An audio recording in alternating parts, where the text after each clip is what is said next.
La Biblia no fue escrita por los apóstoles. ¿O sí? Vamos a ver. Marcos, Lucas y Juan los verdaderos autores de sus evangelios. Ricardo me dejó un mensaje preguntándome por esto, acerca de la ideología que dice que los evangelios no fueron escritos por los discípulos. Ok, con esto me imagino que te refieres a la idea de que los evangelios no fueron escritos por los autores que la tradición cristiana afirma. Entiéndase, Mateo, Marcos, Lucas y Juan. No es por nada, pero la verdad esta postura me parece extremadamente débil y pienso que es solo un intento de desacreditar los evangelios a sabiendas de todo lo que implica aceptar que verdaderamente sus autores son los que la tradición cristiana ha afirmado. O sea que la academia crítica lo único que quiere es refutar la resurrección. Esa es su misión. Y por eso es muy débil, ¿no? Lo que tengan que decir respecto a si los evangelios fueron escritos o no por los apóstoles. O por la sucesión apostólica, ¿no? Vamos a ver. De los primeros siglos. ¿A qué me refiero con esto? A que si Mateo fue escrito por el apóstol Mateo, discípulo de Jesús, y si Juan fue escrito por el apóstol Juan, discípulo de Jesús, estamos hablando de que tenemos los testimonios de dos testigos oculares de primer orden, que vivieron y compartieron tiempo y espacio con el propio Jesús. Y esto le da un peso enorme de validez histórica a todo lo que nos comentan. Y no solo eso, sino que respecto al evento más importante para el cristianismo, que es la resurrección, estamos hablando de que tenemos a dos testigos oculares del Cristo resucitado, que te están diciendo básicamente Cristo murió y se nos apareció y lo vimos resucitado. Además, esto implica que si estos... Sí, pero eso no prueba que la resurrección de Cristo sea verdad. Eso solo implica a nivel histórico que ellos tenían muy arraigado el sesgo de que Jesús tenía que resucitar. Es decir, Jesús no cumplió ninguna profecía de las que debería haber cumplido para ser el Mesías. ¿Qué les quedaba a ellos? Meter una resurrección. Y no me refiero a que la metieran de forma de, como decir, sigamos viendo cómo engañamos a las personas, sino literalmente ellos tenían el sesgo como una creencia fuerte. Y por eso tuvieron que leer nuevamente en la Biblia algo que les permitiera decir que el Mesías primero iba a ser sobre un reino espiritual y luego sobre un reino físico, ¿no? Es decir, Jesús va a venir a hacer lo que tendría que haber hecho, pero después, no ahorita, ¿no? Es decir, aunque se probaran las... quiénes fueron los que escribieron los evangelios o quiénes fueron los que dieron los evangelios, no se prueba una resurrección, aunque sean que ellos digan de forma directa que vieron a Jesús resucitado. Hay gente que ha visto a Elvis resucitado también. Es decir, hay formas que se conocen, mejores documentadas a nivel psicología, de por qué alguien va a negar que alguien muy allegado haya fallecido. Y podría verlo por ahí, ¿no? Podría ser que alguien caminó por ahí, le hablaron y les dio la vibra de que era Jesús y dijeron, probablemente fue Jesús, es Jesús resucitado, ¿no? Y de ahí tener que leer en el texto bíblico, buscar algo que les permita a ellos decir, esto es justamente lo que me permite a mí decir que Jesús resucitó. Y eso, es decir, esa es una forma mucho más práctica o más probable de explicar una resurrección o la creencia en la resurrección. No necesariamente que la resurrección ocurrió. Para eso se necesita evidencia mucho más fuerte que ha dicho en otros videos. Son los autores de sus respectivos evangelios, entonces la fecha de autoría es relativamente temprana, por lo que no da el tiempo suficiente a que se generen leyendas o se adorne el relato de la resurrección, lo que le sigue dando gran valor histórico. La resurrección ya es un adorno, es un adorno al relato de Cristo. Los milagros ya son adornos al relato de Cristo, o de Jesús, ¿no? Que lo tenían como el Cristo.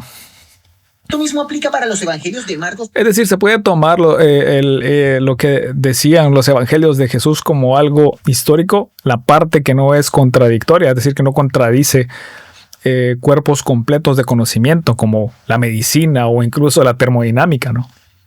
Pero el resto,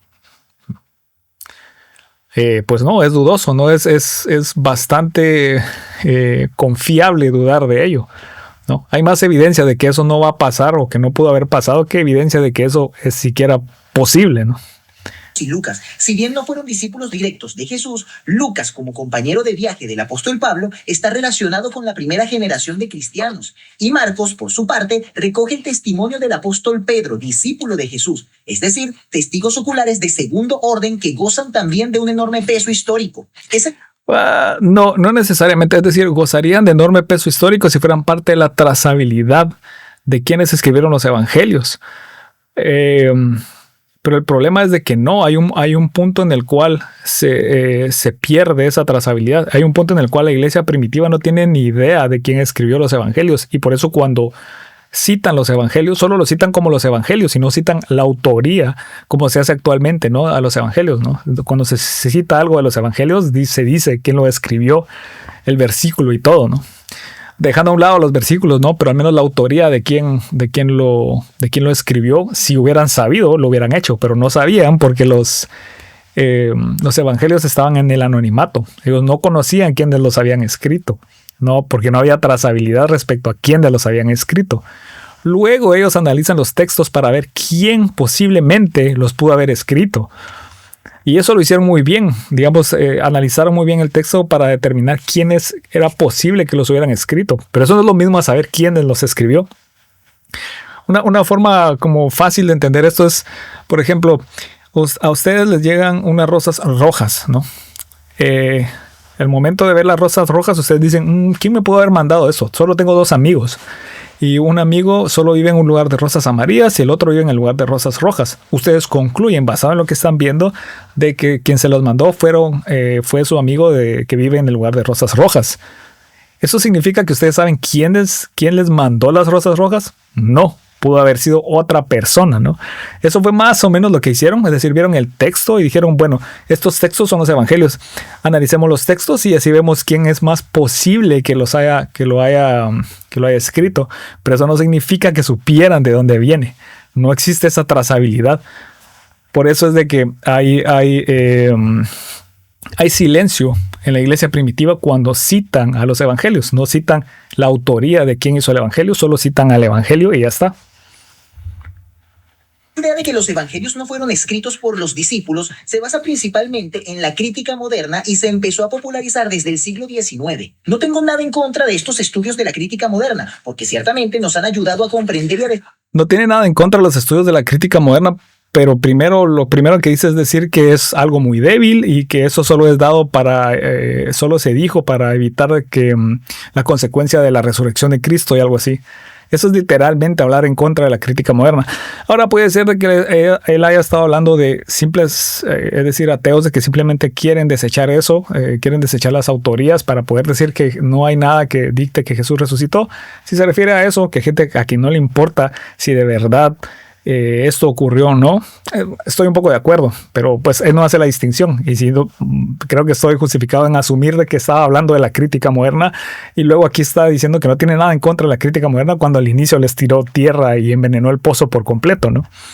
Descubrir cosas de gran relevancia. Lo que trato de decir es que muchas personas piensan que la autoría de Mateo, Marcos, Lucas y Juan no es más que una invención y que la crítica moderna llegó para demostrarnos que efectivamente así es, que los No, eso tiene razón. Es decir, la crítica moderna no vino a decir que efectivamente se sabe que no son los autores.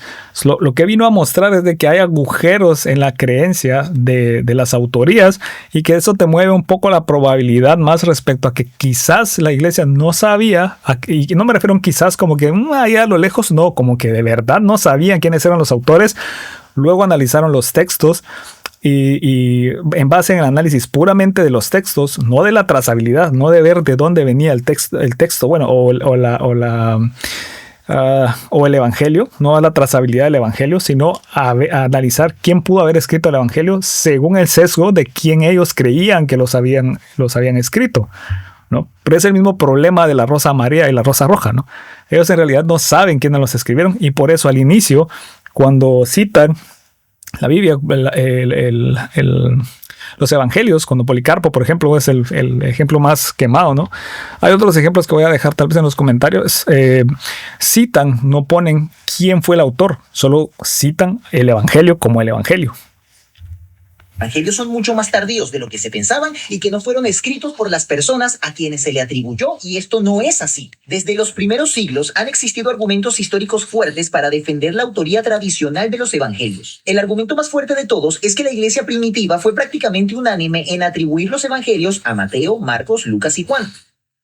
Claro que iba a ser unánime, es decir, hicieron un análisis del texto el sesgo de quiénes eran los únicos posibles candidatos de que los escribieran era los apóstoles o personas cercanas a los apóstoles.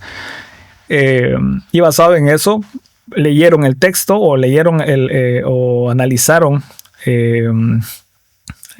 ¿cómo se dice esto? El evangelio, y determinaron quiénes podrían haber sido los que escribieron los evangelios. Eso tiene sentido, pero sufre el mismo problema de la rosa amarilla o roja. No es que ellos supieran de dónde vienen, es que ellos tienen la creencia primera de que tuvo que haber sido escrita por alguno de los apóstoles o por personas cercanas a los apóstoles, y basado en eso analizan quién pudo haber sido. Y eso es todo, ¿no? Por ejemplo, en el Evangelio de Juan determinan que fue de Juan porque habla del discípulo amado. ¿Y quiénes eran los cercanos? ¿No? Era Pedro, Santiago y Juan. Pedro no pudo haber sido. Santiago murió muy rápido. Y Juan es el que queda, ¿no? Entonces, bueno, pongámosle a Juan, ¿no? Ese que tiene sentido. Pero pudo haber sido otra persona, otro discípulo amado, del cual no se menciona directamente en los evangelios, y ya está, ¿no? Es decir, ellos no saben quiénes escribieron los evangelios, solo asumen quiénes los escribieron o asumen quiénes son los posibles candidatos, y luego se intentan analizar quién es imposible que sea y dejan al más posible, ¿no? Pero eso no significa que supieran quiénes los escribieron. Tenemos autores pero muy tempranos que reconocen esta autoría. Papías de Hierápolis, en el 110 después de Cristo, habla de la autoría de Marcos y de Mateo. Eusebio recoge lo que dice Papías en su obra Historia Eclesiástica, libro 3, capítulo 39. Por acá les dejo los versos 15. Sí, los versos 15 y 16, y aquí justamente, estoy seguro, Pedro escribió, sí, aquí dice, ¿no? Escribió con precisión, era intérprete de Pedro, y escribió con precisión, aunque no en orden. Esto es completamente falso. Marcos obedece un orden, bueno, no voy a decir perfecto, pero buenísimo, ¿no? Y el 16 es la misma situación, solo que con Mateo, no respecto al orden, sino que respecto que estaba escrito en idioma hebreo. No está escrito en idioma hebreo, el original está escrito en griego, y hace incluso alusiones a la traducción del hebreo, es decir, a la Septuaginta, a la traducción de la Biblia hebreica, ¿no? A la Septuaginta para hablar de esta, ¿no? Es decir, no fue escrita en hebreo. Además que es una copia de Marcos. Es una copia de Marcos. ¿Cómo es que Mateo, que tenía mayor jerarquía que Marcos, tiene una copia de Marcos? Marcos apareció antes. Eso no tiene sentido, ¿no? 16, que es donde es decir, Papías no pudo haberse estado refiriendo aquí a los evangelios que conocemos ahora o que se aceptan ahora como canónicos. ¿Por qué? Porque no había un consenso. Ellos no sabían quiénes los habían escrito. De la autoría de Marcos y Mateo. Tenemos también a Ireneo de León, quien en el 180 después de Cristo, en su obra Contra las herejías, menciona y corrobora a los 4 evangelistas como los autores de sus respectivos evangelios. Acá sí, porque ya había habido una consolidación respecto a quiénes tenían que ser los autores por análisis del evangelio mismo. Y por eso es de que Papías mete las patas al tratar de dar autorías, porque no sabían quiénes eran los autores, y luego Policarpo nunca menciona, cuando citan, y hay otros, ¿no?, de la iglesia temprana, cuando citan a los evangelios, no citan quiénes los escribieron. Eso es porque no sabían. Y luego hay una consolidación de quiénes pudieron haber sido o quiénes son, ¿no? Un análisis muy bueno de quiénes pudieron haber sido, no se equivocaron, es decir, entre las posibilidades no dieron a alguien que fuera imposible, ¿no? Por descarte. Y por eso se acepta, queda consolidado. Y luego Irineo, que viene después de la iglesia temprana, pues corrobora esto, ¿no? No que corrobore lo que se dice, sino que ya está inmerso en esta consolidación, ¿no? Además que en ese tiempo, si no estoy mal, aparecieron grupos que llegaron diciendo que tenían sus propios evangelios, que ya tenían sus evangelios. Entonces la iglesia se ve forzada a dar autorías a estos evangelios que al inicio no sabían, pero dan autorías no por trazabilidad, no por saber de dónde vienen, sino analizando quiénes podrían ser los candidatos. Una vez se consolida, claro que después de eso todos van a decir lo mismo, ¿no? Les dejo el fragmento que se encuentra en el libro 3, capítulo 1, verso 1. Y por otra parte tenemos el canon de Muratori. Es decir, esto es lo mismo, ¿no? Ni Irineo ni el canon de Muratori vienen en esta etapa de silencio en el cual la iglesia no cita a los que escribieron los evangelios. Vienen después de la consolidación, después de que se vio forzada la iglesia a dar autorías, pero no vienen antes. Ahí hay un agujero de trazabilidad respecto a saber quiénes los escribieron. Se ve que no sabían quiénes los escribieron. el canon Muratori, un documento que data entre el 170 y 200 después de Cristo y que contiene una lista de libros reconocidos por la iglesia como escritura. En el apartado que... Claro que reconocidos con la iglesia como escritura porque ya habían consolidado quiénes eran los autores. Los mismos autores, si no estoy mal, si se ve cómo está escrito, ni siquiera hablan como que ellos hubieran estado ahí, ¿no? Son bastante ajenos a lo que pasa, ¿no? Es desde un punto de vista bastante como que todos lo supieran y no desde que alguien que estuvo ahí. Dejando... es decir, eso deja un poco de incertidumbre respecto a si de verdad es gente que estuvo ahí o solo son cuestiones recogidas, ¿no? Tradiciones recogidas. habla sobre los... O incluso cuando hablan de la muerte de Cristo, ellos no estuvieron ahí, ellos estaban huyendo, ¿no? ¿Cómo es que pudieron estar hablando de cosas ahí? ¿No? Habla desde una perspectiva, o están escritos desde una perspectiva como que quien sabe todo lo que pasó, pero no necesariamente alguien que estuvo puramente ahí. Y con esto no quiero decir que sea imposible de que no hayan sido escritas por los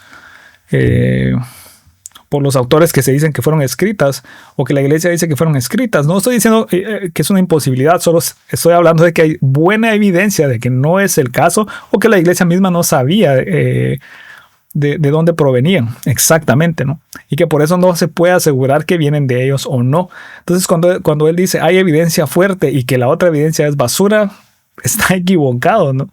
Está equivocado. Es decir, le puedo dar de que él lo puede creer porque simplemente le convence esa evidencia, pero decir que la otra simplemente es muy débil, como él dijo, ¿no? Es falso. Es decir, literalmente muestran agujeros respecto a la trazabilidad de los evangelios y muestran cómo la iglesia probablemente no sabía de dónde venían. Evangelios atribuye explícitamente el evangelio de Lucas a Lucas, el médico, y el cuarto evangelio a Juan, uno de los discípulos. Todas estas fuentes documentales tienen un increíble peso histórico porque son testimonios muy tempranos cercanos a la época apostólica. Por ejemplo, Ireneo, de quien hablamos hace unos minutos, era discípulo de Policarpo, quien a su vez era un discípulo directo del apóstol Juan. Pero ahí viene el agujero que les estoy hablando, ¿no? Había un agujero respecto a la hora de citar los evangelios. No citan el autor de los evangelios. Eso quiere decir que Irineo puede patalear todo lo que quiera, pero ya se rompió la trazabilidad. Él sería solo importante si nunca se hubiera roto esa trazabilidad, pero está rota. Y lo más importante es que todos estos testimonios coinciden entre sí y no existen tradiciones rivales acerca de los autores de los evangelios. Tú no vas a ver en ninguna fuente temprana que se diga algo como que no, Mateo no escribió el evangelio de Mateo o Juan no escribió el evangelio de Juan. Pero eso no prueba que supieran la trazabilidad. Lo que prueba la trazabilidad es que hay trazabilidad, ¿no? Pero el hecho de que se haya roto y que haya silencio en algún punto de la iglesia temprana te dice de que no hay trazabilidad. Te dice que ellos no sabían quiénes los habían escrito. Y mira que en la era primitiva existían innumerables desacuerdos. Y con esto no digo que no haya unas formas de explicar esto, pero a mi punto de vista esto ya te tiene que poner al menos en duda de cuál podría ser la explicación más correcta y no solo desecharla como, bueno, estos solo quieren desestimar a Cristo. No, es decir, hay algo ahí que se puede interpretar de una forma en la cual la iglesia no sabía de quién era la autoría de esos evangelios. Y debates sobre doctrinas, herejías, libros aceptados como escritura, pero nunca vas a ver un debate acerca del autor del Evangelio de Mateo. Es que es difícil, es decir, si se tenían las suposiciones de quiénes podían haber sido, es difícil que pudieran negar los que terminaron aceptando, ¿no? Es decir, fue una autoridad la que dijo quiénes los habían escrito y luego fue un análisis ¿no? de la escritura misma, que no deja mucho pie a error, pero que no te demuestra la trazabilidad, no te muestra de dónde vienen, ¿no? Es el mismo problema de la rosa amarilla y la rosa roja. Puedes analizar quién pudo haber sido dentro de tu marco de referencia, pero no necesariamente significa que sabes de dónde vienen. Pudo haber sido un extraño, un admirador o lo que sea, ¿no? ¿No crees que si hubiese habido algún debate acerca de la autoría de los evangelios no existiría algún rastro? Este debate es reciente. Como mencioné anteriormente, se originó a partir del siglo XIX con la crítica textual, que vino a presentar argumentos que pretendían cuestionar la autoría de los evangelios. Y eso está muy bien, pero esto no se puede comparar con el gran peso argumentativo y evidencial que tiene la autoría que la Iglesia ha atribuido durante los primeros siglos. Pero atribuida basado en un sesgo de quienes pudieron haber sido, no en trazabilidad. La trazabilidad está rota. La iglesia no sabe quiénes lo escribieron.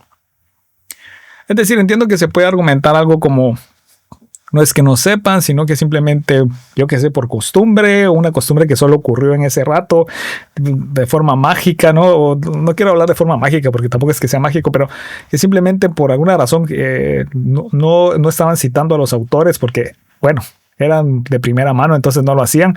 Pero sería una práctica que no se hacía, ¿no? Que entiendo que explica la situación, pero es una práctica poco probable. Así que decir como que es de gran peso la forma en que lo hicieron. No, es decir, seamos honestos. Yo puedo entender que hay formas de explicar por qué este silencio, ¿no?, de la iglesia temprana. Pero no creo que sea lo más probable. No veo de dónde puede ser eso lo más probable. O que simplemente el análisis de los textos ya te pueda decir mágicamente de dónde vienen. No te lo pueden decir. En el texto no está de dónde vienen. ¿No? Eso se agregó después. Las autorías se agregaron después. Los evangelios estaban en el anonimato. Y por eso están escritos como el evangelio según, y no el evangelio de. Y por eso hay un agujero en la trazabilidad. Así que decir como que, bueno, pero eso no importa, lo voy a desechar porque lo que me importa es lo que dijo la iglesia antes, y como lo dijo antes es más importante que lo que están diciendo ahora. Lo que están diciendo ahora no es basado en datos de ahora, es basado en los datos de antes. No es algo que se están inventando ahorita. Es algo que es parte del análisis de ver si de verdad hay trazabilidad o se puede conocer quiénes escribieron los evangelios. No se puede conocer. Más, estas tres fuentes mencionadas, como lo son el testimonio de Papías, el de Ireneo y el fragmento Muratori, vienen de distintas zonas geográficas. Papías estaba en Asia Menor, Ireneo en Galia, el fragmento Muratori probablemente viene de Roma, y aún así, a pesar de la separación geográfica, preservan la misma tradición acerca de la autoría de Mateo, Marcos. Pero esto ¿qué tiene que ver? ¿Qué tiene que ver que haya aparecido en diferentes lugares? Entiendo que esto funcione respecto a la aparición de Cristo, ¿no? Que se aparece en diferentes, si hubiera aparecido en Latinoamérica o algo así. Entiendo de que, y que haya habido una descripción exacta de las enseñanzas y tal, entiendo. Pero quienes escribieron eso, que hayan personas que digan que diferentes personas en diferentes lugares digan que sean los mismos autores, lo que te dice es que hubo una consolidación de los autores que se propagó de una forma, se propagó a todos lados. Es decir, no es que ellos estuvieran incomunicados entre sí, ¿no? Las diferentes secciones de la iglesia temprana se comunicaban, ¿no? Entonces, una vez consolidado, pues seguramente ya está, ¿no? Iban a decir lo mismo todas. De lo contrario, se estaban separando o estaban cometiendo algún tipo de herejía. Y la autoría es local, ¿no? Es decir, la autoría surge de un lugar específico, de una persona específica, en un tiempo específico, es local. Así que esto de decir como que mágicamente se les apareció el apóstol en los diferentes lugares y le dijo yo fui, o eso es lo que está tratando de decir. No, este tipo de argumento lo entiendo para otras cosas, pero para autoría no lo veo, ¿no? Es decir, si hubieran aparecido desde diferentes lugares y hubiera habido trazabilidad desde diferentes lugares hacia el autor, sí, estoy de acuerdo que estén en diferentes lugares es útil, ¿no? Hay más trazabilidad de cómo se expandió, por decirlo así, ¿no? Pero la trazabilidad que hay no es respecto del autor, sino respecto de la consolidación, ¿no? De la consolidación de la autoría. Después de la consolidación de la autoría, hay trazabilidad de ahí en adelante, pero de ahí hacia el autor original no hay trazabilidad. Entonces es obvio, si así como desde el autor original se pudo haber propagado hacia estos diferentes lugares que quedaban lejos y esa trazabilidad muestra de dónde viene, de esa misma forma, una vez se consolidan las autorías, después hay trazabilidad respecto a cómo se propagaron. Pero eso que estén en diferentes lugares no dice nada. Es decir, entiendo que te dice, si es lo que trata de probar, estoy de acuerdo, de que no es que Irineo se haya inventado algo, Papías se haya inventado otra cosa, aunque obviamente Papías mete las patas como lo pusimos. En fin, y ellos se lo han inventado de forma local. Entiendo eso, si es lo que trata de decir, sí, lo entiendo. Pero de forma local, si está tratando de decir lo otro, ¿no? La autoría aparece de forma local, en un momento específico del tiempo, sí, en un lugar específico, en un momento específico de un sujeto específico, ¿no? Eso tiene que ser local y tiene que haber trazabilidad hacia dónde a cómo se esparció. Qué es lo que ocurre con la consolidación, pero no ocurre con la autoría en sí. No hay forma de trazar hasta el autor original el Evangelio. Lucas y Juan, esto merma. El Evangelio mismo no tiene títulos, los títulos fueron agregados después y por eso están escritos los títulos de esa forma, según tal, ¿no? Considerablemente la probabilidad de que esta autoría haya surgido como fruto de una invención local o aislada. En resumen, la evidencia de que los autores de los evangelios... El surgimiento de una autoría es local y aislada. Surge en un lugar específico, en un momento específico, por una persona específica. Y se propaga de forma local también, obviamente, ¿no? No es que haya un salto del tiempo y espacio hacia otro lado, ¿no? No sé si está tratando de probar un milagro o está diciendo lo que yo dije antes, no lo sé. Sí son los que la iglesia ha atribuido desde los primeros siglos, es contundente. Luego Ricardo también me pregunta algo interesante respecto al martirio. No es contundente. Es contundente respecto a que se tienen los evangelios, se analizan las posibilidades que ellos tienen por sesgo de quiénes pueden ser, así como ustedes podrían haber evaluado a quién les mandó una rosa roja teniendo solo 2 amigos. Haciendo ese análisis de quiénes pudieron haber sido, basado en quiénes que ellos creen que pudieron haber sido, no hay mucho margen de error respecto a quiénes pudieron haber sido. Pero eso no significa trazabilidad respecto al autor original. Solo indica que bajo el sesgo esto es lo que tenía más sentido y por eso es lo que se queda y por eso es lo que se acepta y se acepta de forma sencilla, ¿no? No hay debates, como él dice, ¿no? Eso solo te indica que el análisis fue bueno. No te indica que haya trazabilidad mágica, ¿no? De los apóstoles, pero ya lo dejaremos para un próximo video. Bendiciones. Bueno, en fin, yo no trato puramente de refutar este tipo de cosas, solo trato de decir ciertas cosas que dice que siento que están erradas respecto a lo que dice la crítica contemporánea, ¿no? Eso no es un capricho de la crítica contemporánea querer decir que hay suficiente evidencia o hay evidencia que muestra que hay una rotura en la trazabilidad y que la forma en que se llegó a quienes sabían a quienes eran los autores no fue por trazabilidad, sino por el análisis del evangelio mismo y de los posibles candidatos que ellos creían que podían ser. Pero bueno.